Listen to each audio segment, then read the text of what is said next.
मुस्लिम नेताओं ने इस फैसले पर सवाल उठाए हैं। जमात इस्लामी के अध्यक्ष मौलाना अरशद मदनी ने कहा कि मामला केवल उत्तराखंड तक सीमित नहीं है, असम में पूरी कॉलोनियों को तोड़ा जा रहा है। कहता हूं आप कीजिए, आपकी एक मजहबी जगह है, आप कह दीजिए, यहाँ नहीं आएगा।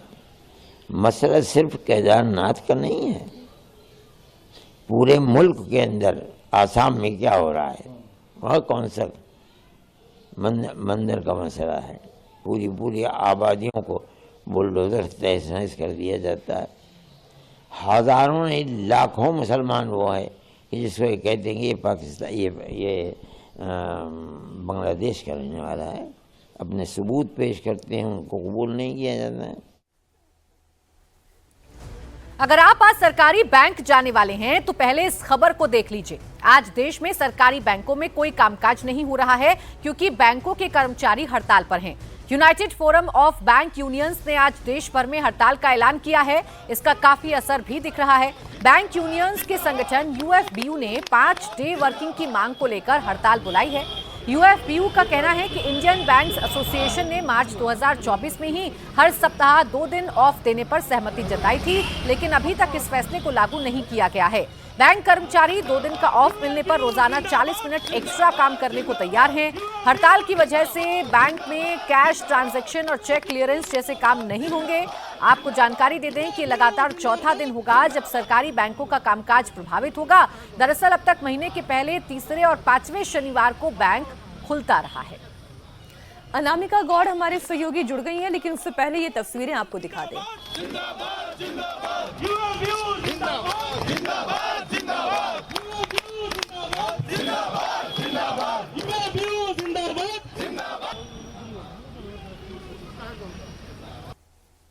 देश भर के सभी सरकारी बैंक कर्मचारियों ने आज यानी 27 जनवरी को हड़ताल का ऐलान कर दिया है। यानी आज सरकारी बैंक तो खुले रहेंगे, लेकिन आपका बैंक में कोई काम नहीं हो पाएगा। बैंक कर्मचारियों की मांग है कि उन्हें 5 डे वर्किंग दिया जाए। United forum of bank union की तरफ से आज हड़ताल का भी ऐलान किया गया है। हालांकि ये 4 दिन की हड़ताल थी, लेकिन 3 दिन जो है वो हॉलिडे होने के चलते इस हड़ताल का कोई असर नहीं देखने को मिला। लेकिन आज चौथे दिन आप देखिए, इस समय हम यूको बैंक में मौजूद है। सेंट्रल बैंक में यूको बैंक की ये ब्रांच है और आपको यहाँ पे बैंक तो खुला नजर आएगा, लेकिन कोई भी बैंक कर्मचारी यहाँ पे मौजूद नहीं है, क्योंकि सभी की मांग है कि 5 डे वर्किंग रूल को लागू किया जाए। हफ्ते में उन्हें 2 दिन छुट्टी दी जाए, जैसे कि अधिकतर बैंक ऑफिसेज में, सरकारी बैंक ऑफिसेज में, जैसे आरबीआई के एम्प्लॉय को दी जाती है। 2 दिन का अवकाश होता है, 5 डे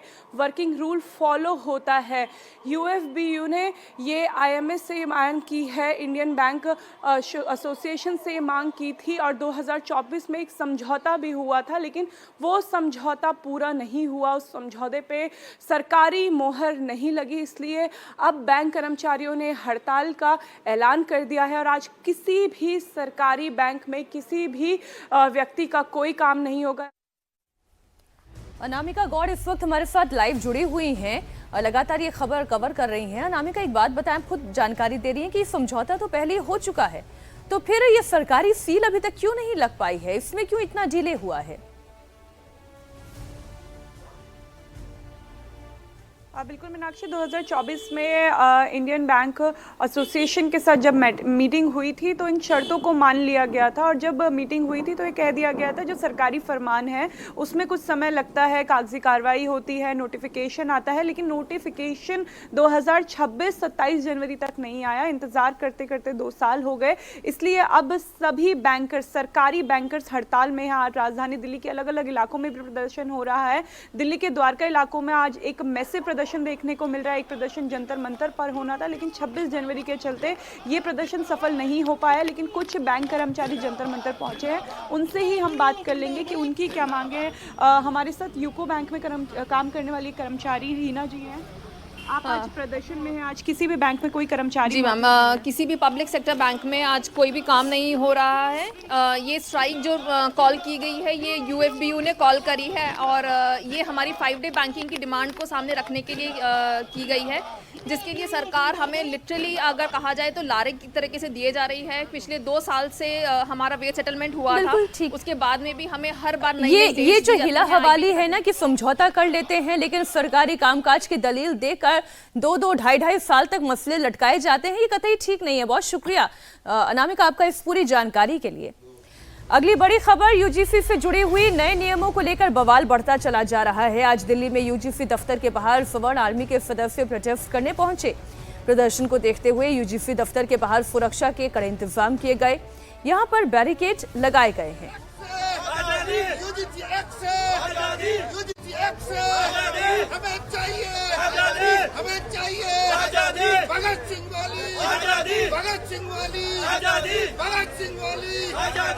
भास्कर मिश्रा हमारे सहयोगी इस वक्त जुड़ गए हैं इस खबर पर ज्यादा जानकारी के साथ। भास्कर, पूरे देश भर में सवर्णों का गुस्सा इस नए नियम को लेकर लगातार भड़कता जा रहा है। सरकार के खिलाफ, यूजीसी के खिलाफ लगातार सवर्ण आवाज बुलंद कर रहे हैं।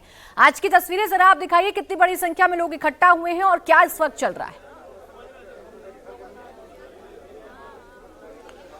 देखिए, सवर्ण सेना के द्वारा प्रोटेस्ट का कॉल दिया गया था। सबसे पहले मैं आपको दिखा दूं कि आज 6 से 7 लोग यहाँ पे सवर्ण सेना के सबसे पहले यहाँ पे पहुंचे थे और उनकी संख्या 8 से 9 हुई है अभी तक। वही लोग यहाँ पे पहुंचे हैं। यूजीसी मुख्यालय पे पहले से ही सुरक्षा व्यवस्था चाक चौबंद कर दी गई थी, बैरिकेडिंग कर दी गई थी, जिससे कि ये लोग आगे न बढ़ पाएं और यहीं पे बैठ गए हैं। ये लोग प्रोटेस्ट कर रहे हैं। इनकी डिमांड ये है कि नए रेगुलेशन के हिसाब से जो इक्विटी कमेटी बनाई गई है उसमें सामान्य वर्ग का प्रतिनिधित्व सुनिश्चित नहीं किया गया है, वो सुनिश्चित किया जाए। और इसके साथ साथ अगर कोई गलत आरोप लगाता है और वो सिद्ध होता है तो उसमें कोई सजा का प्रावधान नहीं है। ये 2 प्रमुख मांग है इनकी और इन मांगों को जब तक मान नहीं लिया जाता है, रेगुलेशन में इस मांगों को शामिल नहीं कर लिया जाता, इनका प्रोटेस्ट जारी रहेगा। दूसरी तरफ ये कहना है कि इस तरह की रेगुलेशन की कोई जरूरत ही नहीं है, सिरे से इसको खारिज कर देना चाहिए, कोई जरूरत नहीं है। और यही वजह है कि सवर्ण सेना अलग अलग राज्यों में जो खासकर सामान्य वर्ग के स्टूडेंट्स हैं और सामान्य वर्ग से जुड़े हुए लोग हैं उनको एक ठीक है। समानता के अधिकार की बात ये यूजीसी का नया नियम करता है, लेकिन समानता सवर्णों को क्यों नहीं मिल रही, ये सवाल है जो लगातार अगड़ों की तरफ से उठाया जा रहा है। भास्कर, बहुत शुक्रिया आपका तमाम जानकारी के लिए। और अब खबर नोएडा के सॉफ्टवेयर इंजीनियर युवराज मेहता की है। युवराज की मौत की जांच के लिए बनाई एसआईटी ने अपनी रिपोर्ट पूरी कर ली है। एसआईटी आज अपनी रिपोर्ट यूपी सरकार को सौंपने वाली है। 3 सदस्यों की एसआईटी सीएम योगी के आदेश पर बनाई गई है। इसने करीब 150 लोगों से पूछताछ के बाद 600 से अधिक पन्नों की रिपोर्ट तैयार की है। एसआईटी ने नोएडा विकास प्राधिकरण के अधिकारियों के अलावा पुलिस और जिला प्रशासन से जुड़े लोगों से भी सवाल जवाब किए हैं। माना यह जा रहा है कि इस रिपोर्ट के बाद नोएडा के कुछ अफसरों पर गाज गिर सकती है। नोएडा सेक्टर 150 में गड्ढे में गिरने से युवराज की मौत हो गई थी। 2 घंटे तक युवराज अपनी कार की छत पर आकर रेस्क्यू का इंतजार करता रहा था, लेकिन उसे बचाया नहीं जा सका था। इसके बाद से नोएडा प्रशासन सवालों के घेरे में है। अब खबर पटना में नीट की तैयारी कर रही छात्रा की संदिग्ध हालत में हुई मौत की।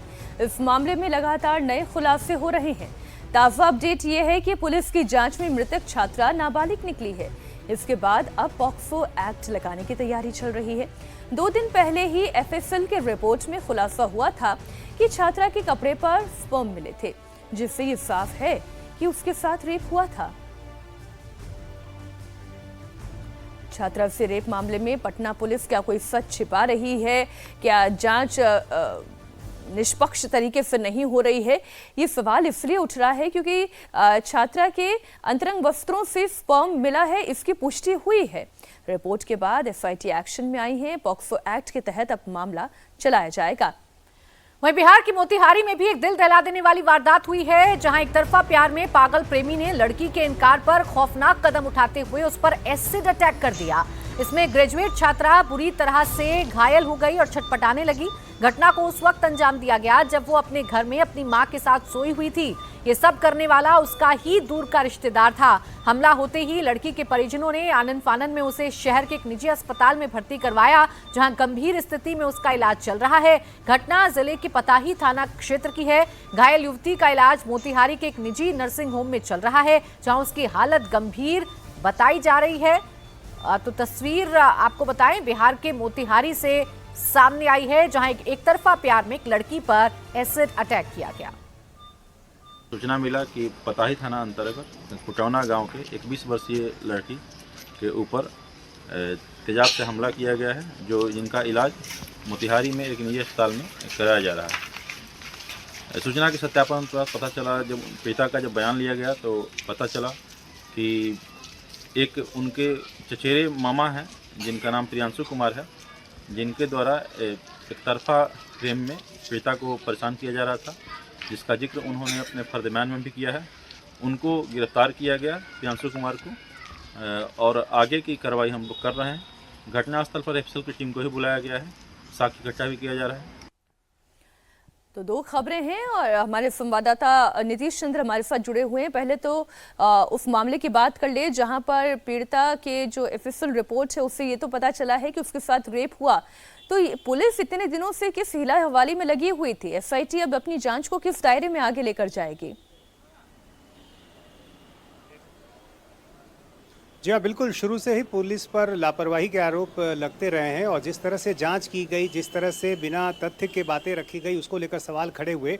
और अब जब एफएसएल की रिपोर्ट में ये बात आई है कि लड़की के कपड़े पर जो मेल स्पर्म के प्रमाण मिले हैं, उसके बाद जांच की दिशा बदली गई है और जांच में तेजी भी आई है। अब पुलिस को उन ऐसे लोगों की तलाश है, ऐसे करीब 15 लोगों की पहचान की है पुलिस ने, और उनमें से करीब 6 लोगों का जो डीएनए सैंपल है वो लिया गया है।